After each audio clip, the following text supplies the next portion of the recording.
Hey guys. So I posted the other day on the Instagram and the Facebook page that I will be changing the shells on the Joy-Cons for the Nintendo Switch. And I was waiting and they finally came in the mail. So we have them, I have them right here. This is the white set with the D-pad. So I'm excited to do this. I have changed the shells beforehand. I changed them to like the jungle green from the Nintendo 64, if y'all remember that one. So what we currently have on the Switch right now, I'll take them off and I'll show you guys, is the blue set with some decals I got from Target or something. I bought them because there's some nicks in there and it's bothering me, so I decided to just go ahead and change the shells.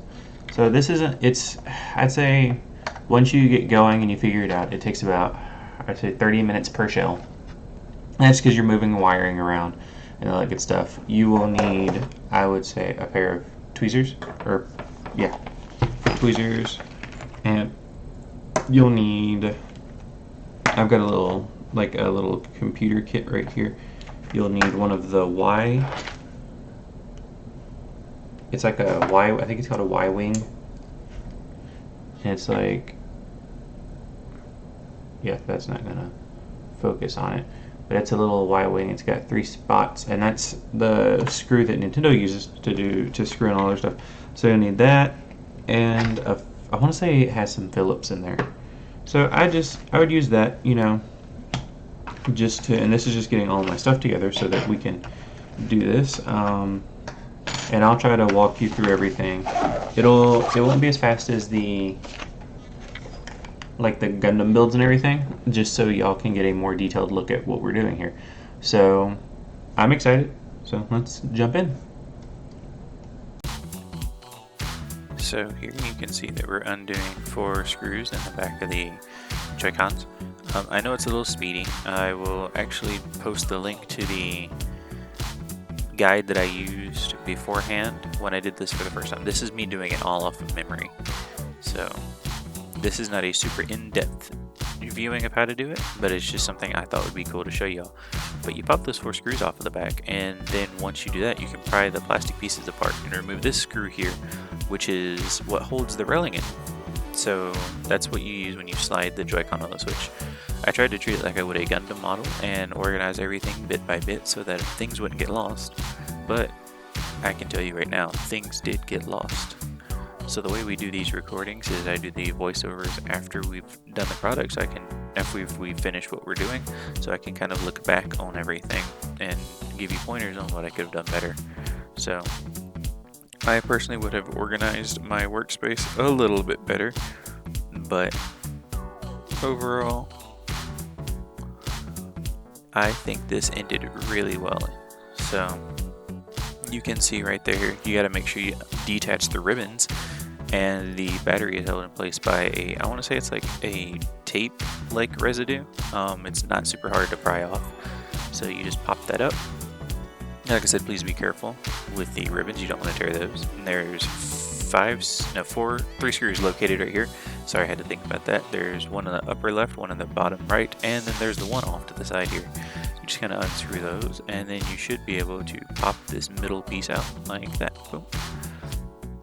And then you just detach the left trigger, and then you have a screw underneath this ribbon for the plus button. So what you want to do is you want to pop the latch. I was trying to see if I could find my smaller tweezers, but I did eventually find them. So you'll undo the ribboning for the ZR switch, or the ZL switch, sorry, and then you can get to the screws.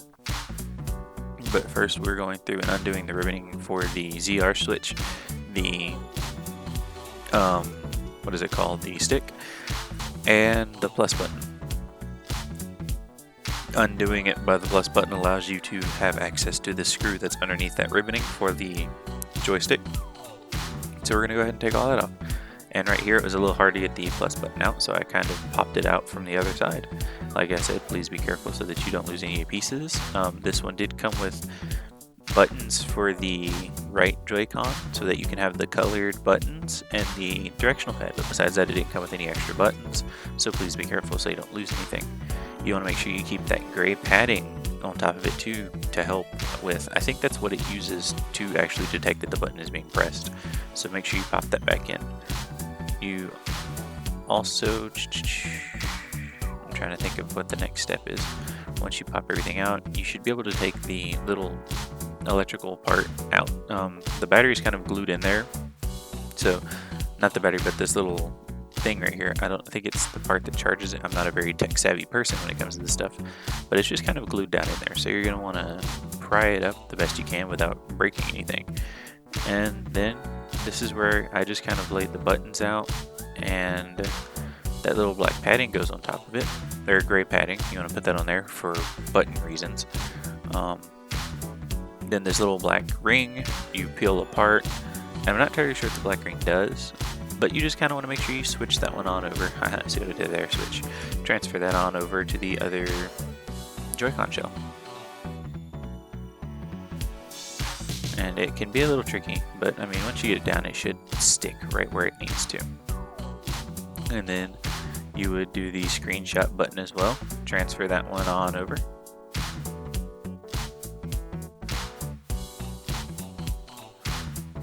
And then everything should slide back into place here.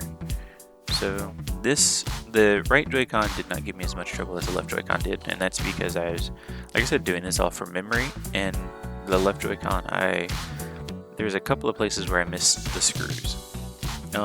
Upcoming, when I screw the stick in, I actually put the wrong screw in there, so please, like I said, be careful when you put the screws back into place. I want to say I put the wrong screw in here, because I changed it out with I think it's this screw that is the wrong screw. Yep. I want to say it's this screw that is the wrong screw.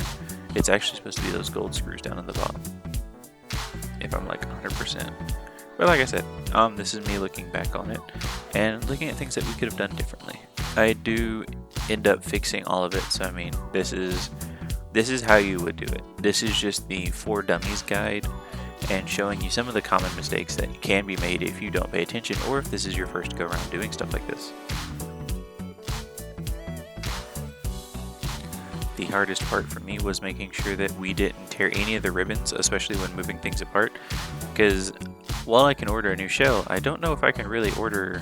I know I can order a new stick, but I don't know about anything else, so I didn't want to risk having to order new parts, just so I can change the shelling and get a D-pad.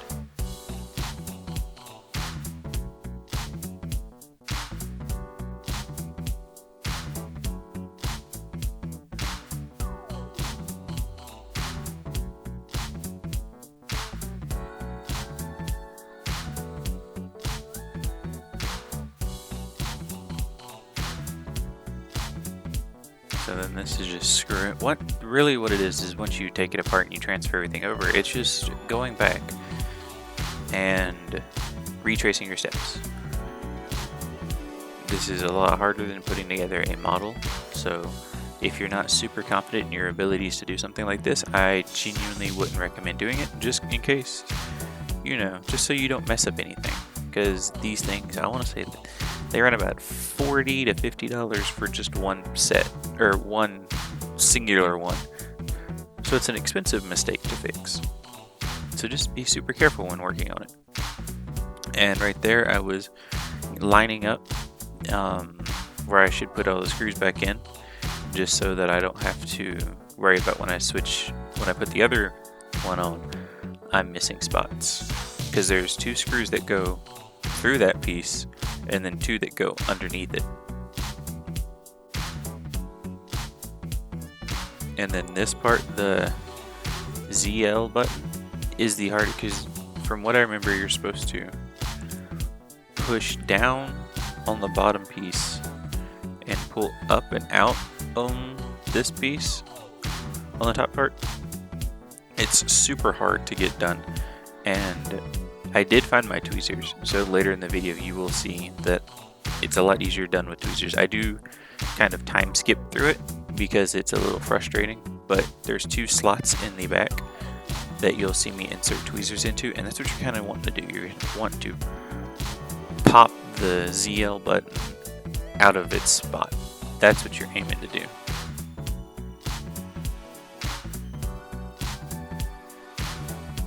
And I was getting really frustrated with this, so there's a little skip here. You didn't miss much. It's just me trying to not lose my head.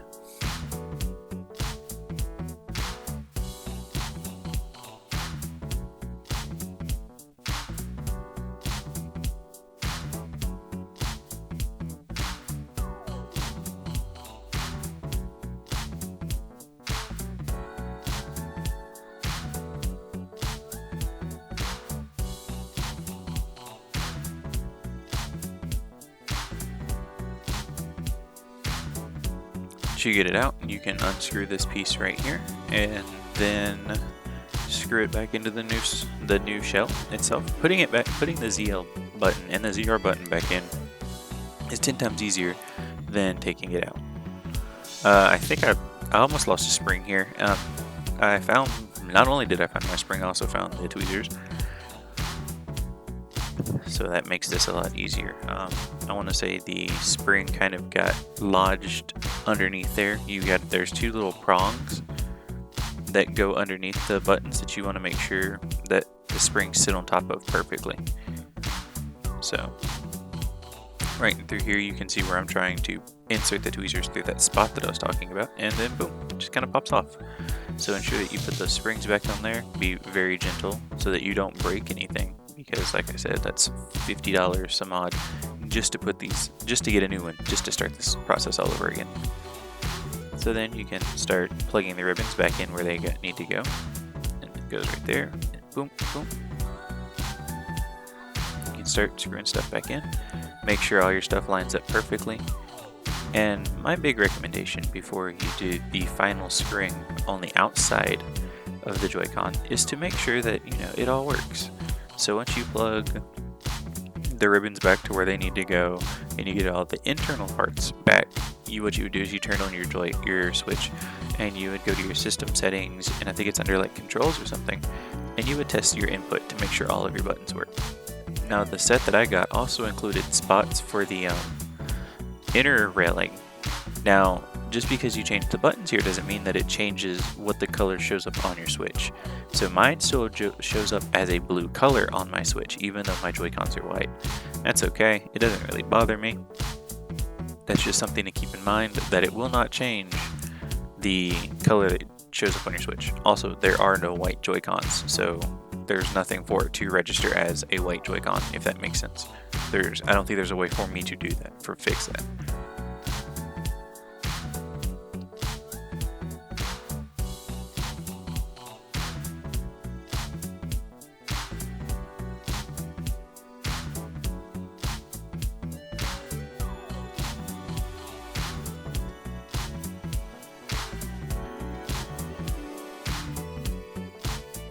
So make sure you screw that part back in. If you don't screw that part back in, you won't be able to latch your Joy-Cons on your switch. So that's something also to make sure you do. You latch those, that latches on properly.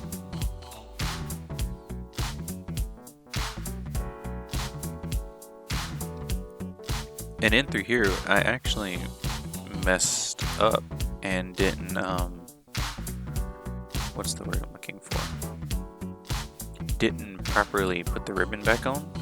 I think it's the ribbon that I didn't put back on right, or I didn't fully put something back on. I want to say it's the ribbon or it's the screw. I couldn't figure out what it was, but the SL on top of the left Joy-Con didn't want to work. So this is where I pulled the switch out, walk you through it, kind of run through some stuff, and then I go here and start inputting things to play with it. And that's when I realized something was wrong. So pop the bad boy back apart and let's fix it. Let's find out where we went wrong.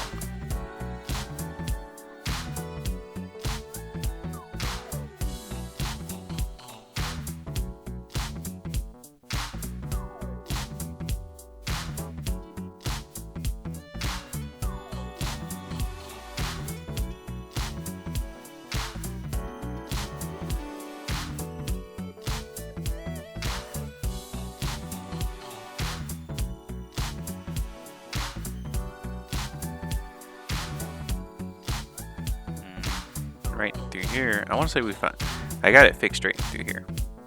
It's just, it was a little weird.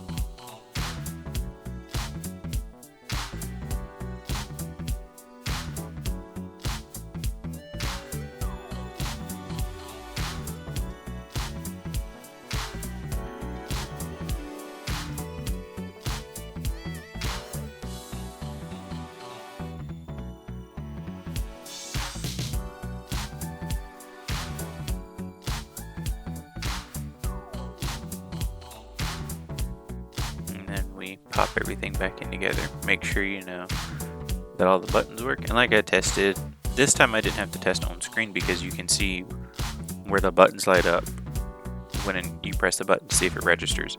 So I didn't really need to pull it back up on the switch to test those buttons. And this one came with 4 extra screws, or 8 extra screws grand total, for the backing of the Joy-Cons. But it's so you can have Phillips heads on the back as well, instead of using those weird tri-screws. So we put those on there instead of using the tri-wings. I have those as backups just in case something does go wrong.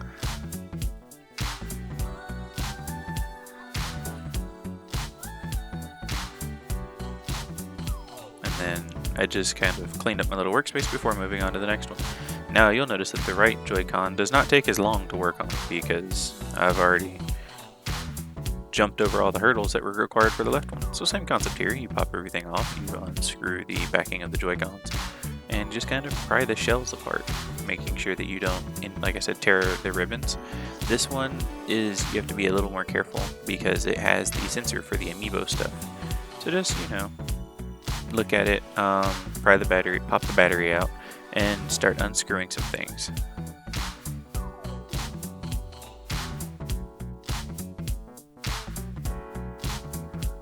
And then same concept here, you unscrew the joystick, and then you can take the joystick out. Now this one, like I said, does have the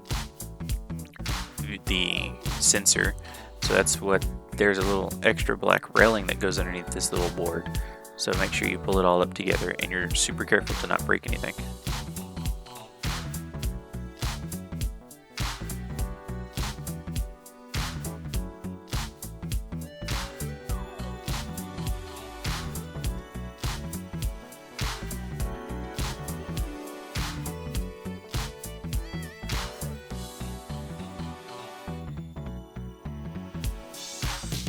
And then same concept here, you transfer over that little black strip.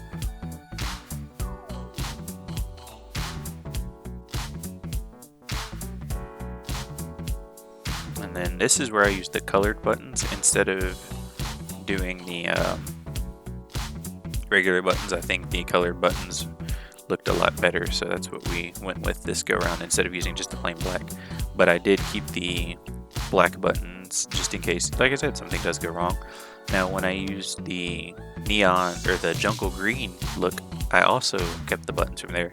So I have like 3 sets of buttons for the Switch, just in case something goes wrong.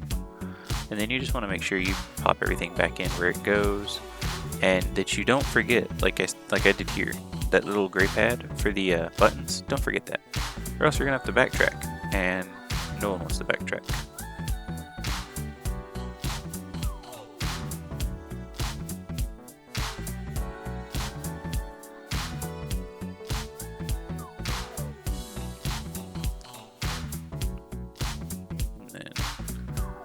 Just kind of start popping everything back in. Go back, retracing your steps, and like I said, make sure you line that up so you know where not to put the screws, and make sure that your buttons are flush, and if they're off center just a bit, it'll throw off how tight you can tighten things down because there's a little pattern that it has to fall into. And then same concept here with the railing. Make sure you are very delicate with the ribbon. You don't want to tear that. The thing is once you do one of the Joy-Cons, the other Joy-Con is kind of a cakewalk. It's a lot easier. I'd almost recommend starting on the right side, knocking it out, because once you can get around not working with the sensor, you're fine. And you can see here where the ZR button was actually giving me trouble still, and it's given me trouble both times. And last time I changed out my Joy-Con set, and you want to be careful because you don't want to break that inner housing. It might look like I'm applying a lot of force, but I'm not. So I just kind of keep moving things around so I can adjust myself without having to break anything. And I didn't break off any of the pieces, which is real good. And there's another time skip here where I just kind of, oop, got it off. And like I said, you just unscrew this part. I did the time skips because it took a little longer than I wanted it to, but it's easy to do. You just gotta have more patience than me and get it. If I wasn't doing it for a video, it would have been fine. But the fact that I didn't want y'all to have to watch 5 minutes of me struggling, that's why we did that little time skip. So now it's easy. You just start piecing everything back together. You know, make sure you put your ribbons where they belong and that you lock the little latches that they go into so that, you know, something doesn't get disconnected and then you have to take it all apart to put it back together again.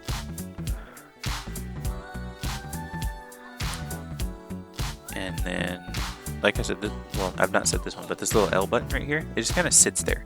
You have to make sure that it sits properly, but it doesn't actually like press down. It's supposed to sit there, so when you press the button, it'll hit the button and it goes back to its like resting position. So that one's a little finicky about how it's got to sit. And then you want to kind of tuck that little card right in that little square slot right there. It's a clear little cutout for it where you can put it, and then you just kind of start screwing stuff back in.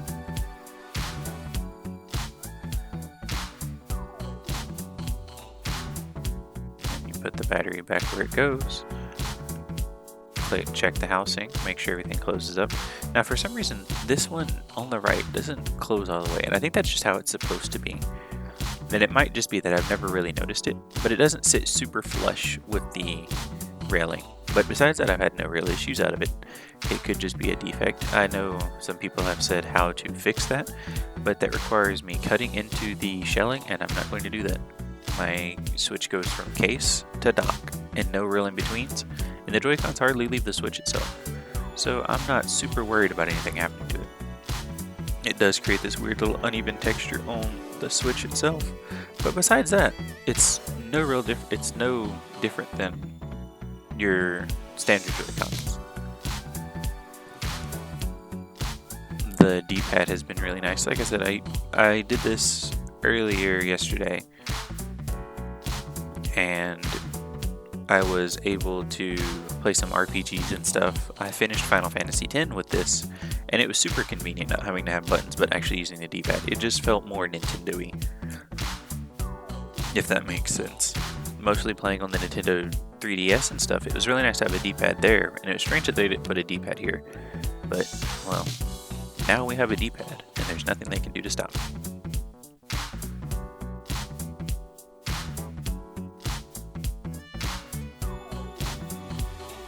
So now we're done. But we did it. So this is what it looks like once the shells have been taken care of. The kit came with 8 screws for the actual Joy-Con themselves. Phillips heads instead of the tri-wing screws, so when you put the shells back on, you don't have to worry about those. But yeah, there is a lot of mistakes that were made during the recording of this one, but that's mostly because I haven't changed the shells up in the Joy-Con in, I'd say, almost a year. So it's been about a year, and I did that all from memory. So just kind of, if you do follow this video and this is how you choose to change your Joy-Cons and this is the instructions you choose to follow, just kind of watch through it once and then go through it and watch it again while taking care of everything. because I did mess up the placement of some screws. I did go back and fix them, and the ZL and the ZR buttons were what gave me the hardest of times. I do recommend using a pair of like smaller tweezers, kind of like I do for the models, to push the ZL and the ZR out of the sockets so that you're able to get it without breaking it. That's the issue you're running into. But overall, I like it. I'm gonna play some games around, especially with the what is it? The D-pad. The D-pad looks real nice, and yeah, that's Octopath. I'm really excited to use this to play like RPGs and stuff. So, I thought I had it on backwards.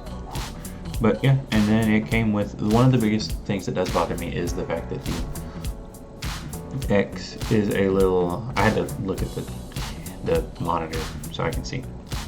The X is a little off center, but that does bother me. But I mean, overall, it's a clean product. I like how it turned out. I think they're called Base Tops is the website. I'll drop the Amazon link down in the description below, so y'all can go over and pick up a pair. They also have back plates. I had a back plate that I installed on my other Switch, and what happened was I was applying too much pressure, and you can see like the vents, it tore the vent pieces, and I think that's what did that. So if you do get the back plates, I recommend being super careful about them, not applying a lot of pressure. But that's just me. That's where I ended up. So I'll do the Joy-Con shells. I will not do the plating because I messed up a Switch doing the plating beforehand. So that's just my 2 cents. But you know, if you liked what we did here, drop a comment below. They have jungle green. They have atomic purple. I think that's what's called, like atomic purple or something. So they have all sorts of cool little Switch designs and different casing. So that's just something to keep in mind. If you really, like I said, if you really like this video, just like, subscribe, all that good jazz, and let me know if there's anything else y'all would be interested in doing next time. But until then, thanks for watching. This has been another segment of the Xtras, and I promise we'll get back to doing models. Just right now, this is where I've been. But catch you guys later. Bye.